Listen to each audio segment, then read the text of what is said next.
I placed the same blog post to 2 AI detectors. Originality AI said it was 100% confident that the blog post was completely generated by AI, whilst Zero GPT said, it's only about 60% written by AI. And you know which one was right?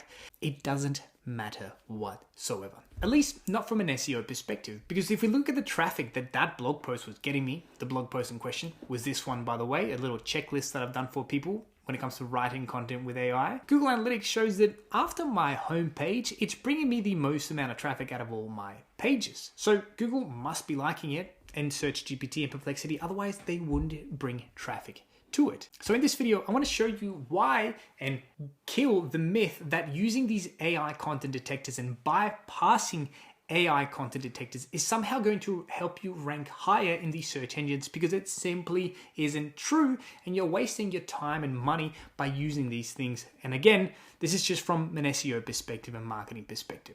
So let's touch on why this just isn't true. Not only do I have the data to prove it, but also Google doesn't care. And they've said this on many occasions. They've published this on their Google Search Central, which is kind of like their official blog post.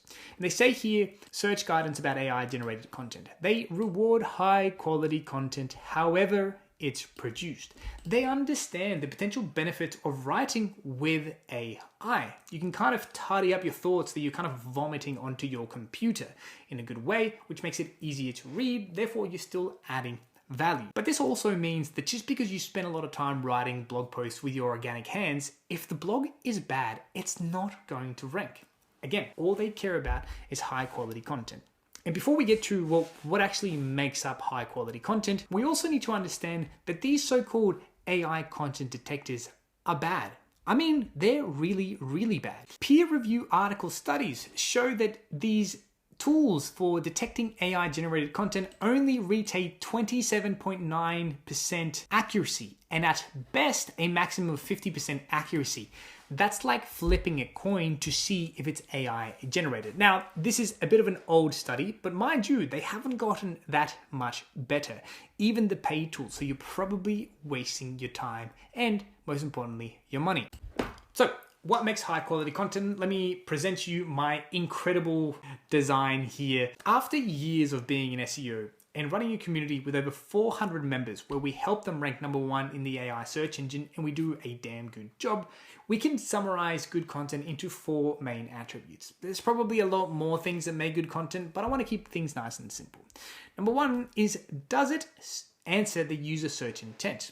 For example, if a user is asking a question, does your content concisely answer that question? Or if a user is looking for a product or a service, do you have that exact product or that exact service? #2 is adding your unique experience.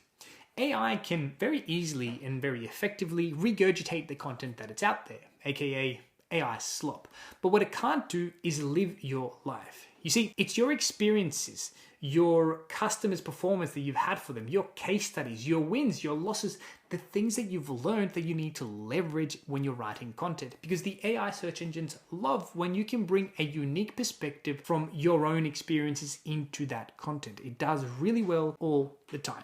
#3 is backing up your statements with data. Don't say fluffy statement. For example, a fluffy statement would be something like, on average, companies that tend to blog receive more leads. It's a great way to market yourselves. What you would do is to research, exactly find out, well, precisely by percentage, how many more leads they get and which study. And you write something like, a study by HubSpot demonstrates that companies that do blog regularly tend to receive 67% more leads. There's a real study, by the way, that I'm citing. But anyway, you get the idea and you link to that source. And #4 is keep it concise. It sounds counterintuitive for some people, but do not, for the love of God, chase an arbitrary word count.